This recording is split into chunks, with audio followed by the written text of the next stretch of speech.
It's a real pleasure to be here today, and it's great to be able to build on the remarks of the earlier speakers. Both John and Jennifer have provided a great context in terms of how we're moving. I'd just like to really emphasize one of the points that Jennifer made a few moments ago about the importance of land use and the connection to transportation. You know, we talk about the average time people take commuting and how we can make that shorter by the kind of transportation infrastructure that we would like to build over the next generation. However, the most important determinant of how people move around in this city, in this region, is actually how you build your urban form and your land use and the density and the mixed use. So I can't underscore enough the importance of that. It's been, for me, a great week. We've had a wonderful week at Metrolinx. On Wednesday, we signed two major master agreements, one with the TTC to bring the Presto system to the balance of the TTC system. And yes, I think that's great news. And we also signed a master agreement with the city and the TTC on the 4 light rail transit lines. So I think that's also a great step forward.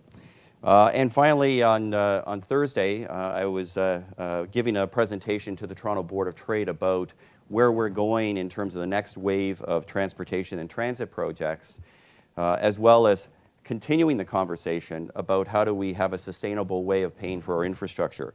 And I'm going to reflect on that presentation a fair bit in my remarks today. I've got a text here, and I have to follow the text because I think Tom is going to be following with the slides. So please excuse me if it's a little bit in terms of a speech, but I think it's really important to get across some of the ideas I'm going to be going through today. I want to say, though, at the outset, what an important leadership role CivicAction has played on transportation issues over the past years. And I'm really glad to be here today, not only because I can make this presentation without wearing a tie, but it's great to be in front of some of the strongest champions that we have for solving our region's congestion problems, and some of the people who've been working hard to continue the conversation about transportation through the What Would You Do with 32 campaign. By coming together at events like this, and by reaching out to others through our networks, we can all help raise awareness about critical issues, such as the need to keep the wheels moving forward with our transportation network. I think everyone in this room today appreciates that we need to work together to solve our region's congestion problems. Let's all just take a moment to think about how we traveled here today. And Jennifer talked about this in her remarks, and I know that many of you actually took advantage of the GO bus that we provided from Union Station to bring you up to the IBM facility here. And I want to actually thank, I'd like to thank Tyler, and I'm not sure if Tyler's in the room here. Tyler, our bus driver.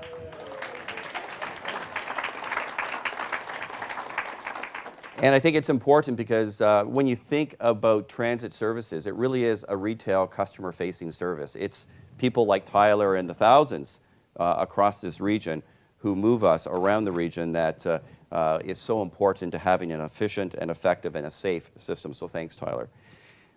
Like you, like all of you in this room, I see and I feel firsthand that we do have a congestion problem. When I ride the GO train and the TTC, I'm like everyone else. I'm a simple transit commuter. I'm walking to the station and waiting for the train. I'm looking for my seat. I'm getting ready, like many of you, for my first meeting of the day or the rest of the events that are going to occur that day. In other words, I'm just like everyone else. I'm also reminded of our congestion challenge when I have to allot an hour and a half of time to drive to Pearson Airport to catch a flight. I hear about the challenges of traveling across this region from my friends, from my neighbors, from my family members. I hear it from my wife when she asks me why her 10-minute drive to get to the school that she teaches at and on a regular basis becomes a 30-minute drive. I know all of you can relate to this. We see that our transportation system is straining. It's straining from a growing population, which forces the wheels of subways and trains, buses, trucks, and cars to all but come to a stop. Over the course of the next 20 years, 3 million more people, the size of Montreal, will join the ride here in the Greater Toronto and Hamilton area.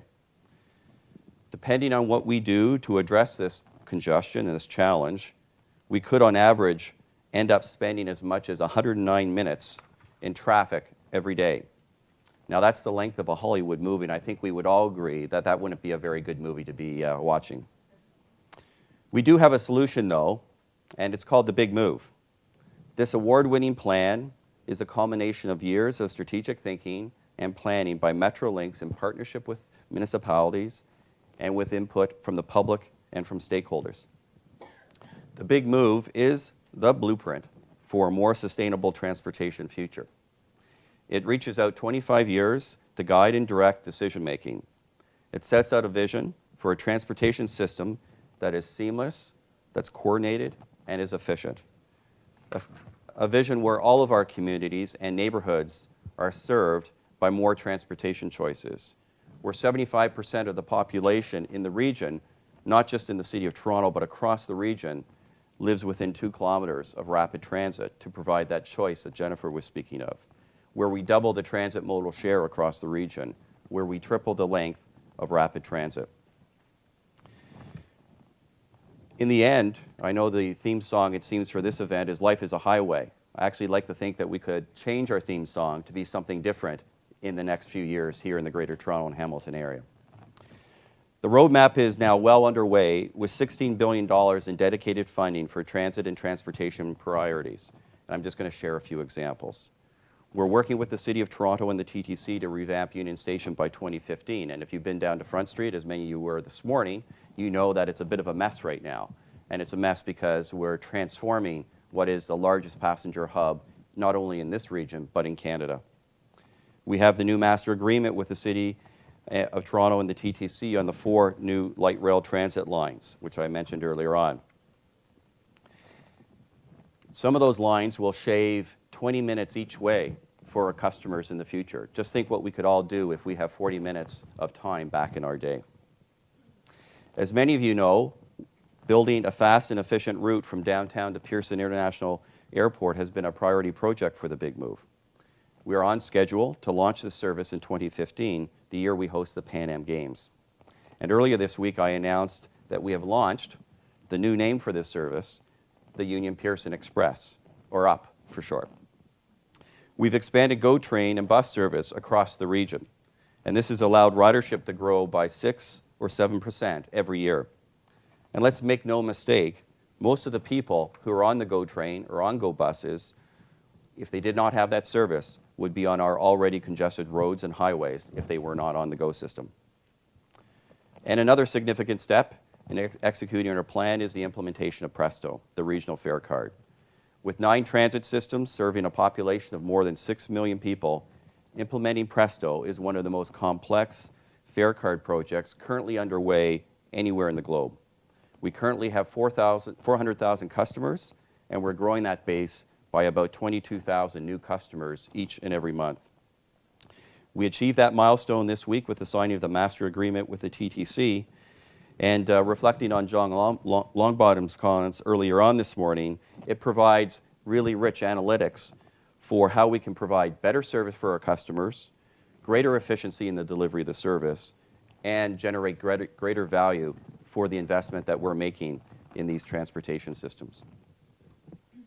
There's much more work to be done, but I believe that we're making progress and moving forward with a truly integrated transit system with these and about 200 other projects that are underway right now.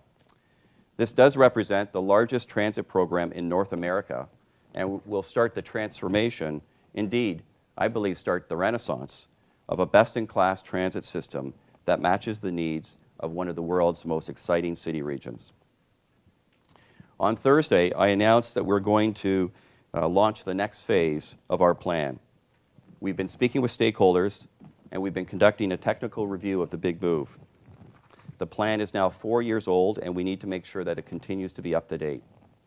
The foundational vision, goals, and objectives of the Big Move will not change, but we are making the plan more relevant for today's and tomorrow's needs here in the Greater Toronto and Hamilton area.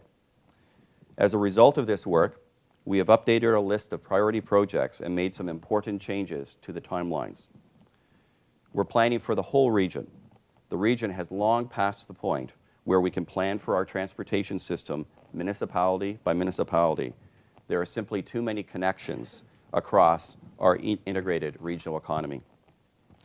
Some of the key projects included in the next wave of projects are, and I have to emphasize these are in no particular order. I actually had to have a conversation with a few media outlets about why was one number one and another project was number three. They're actually in alphabetical order.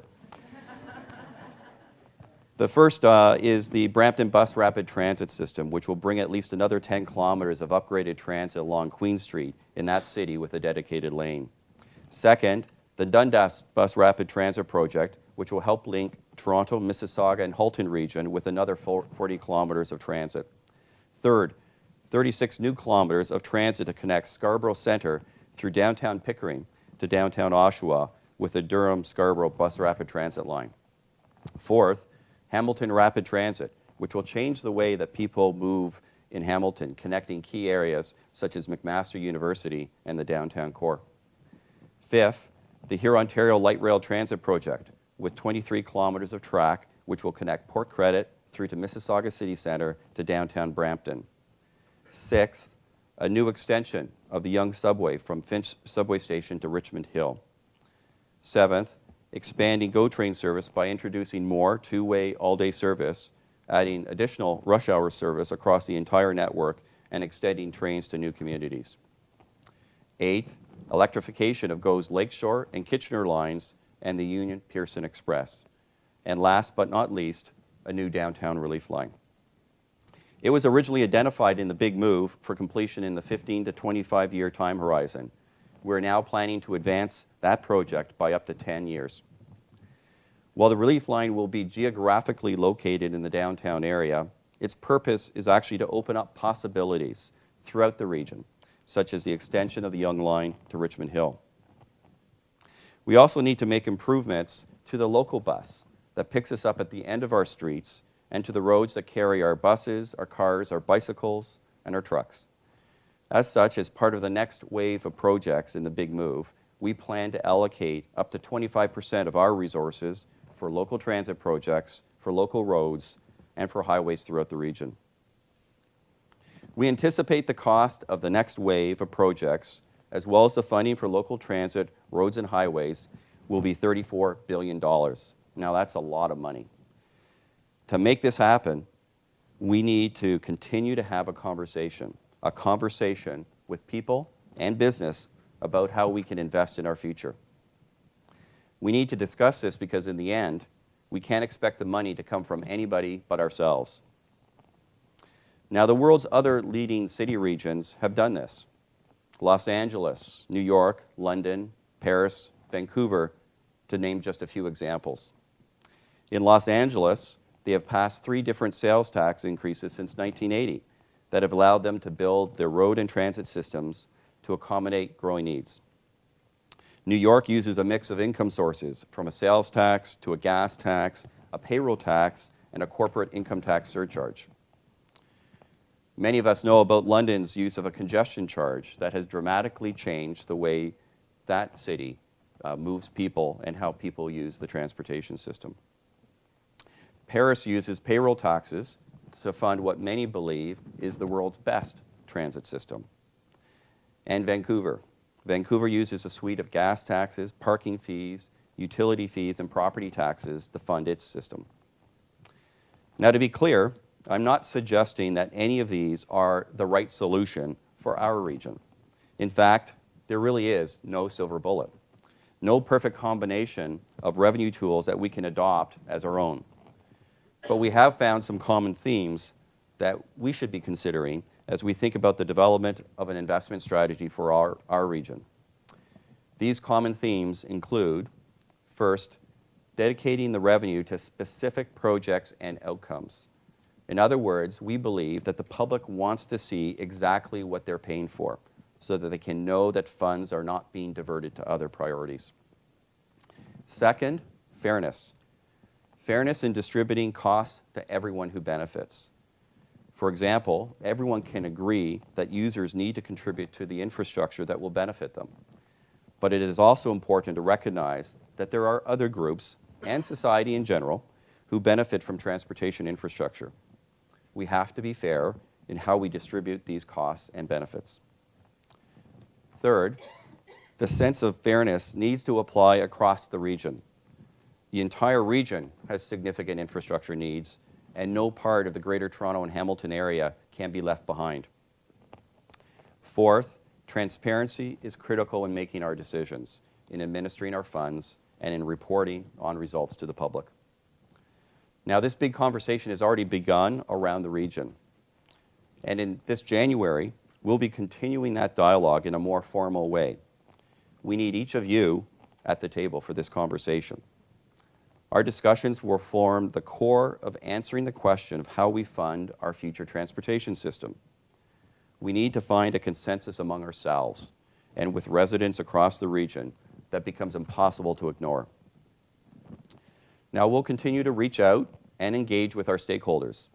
We will keep up our work with CivicAction as the What Would You Do with 32 campaign and the Transit Champions Council continues to help raise awareness and push the discussion forward. I'd like to commend this work and echo what John Tory recently said.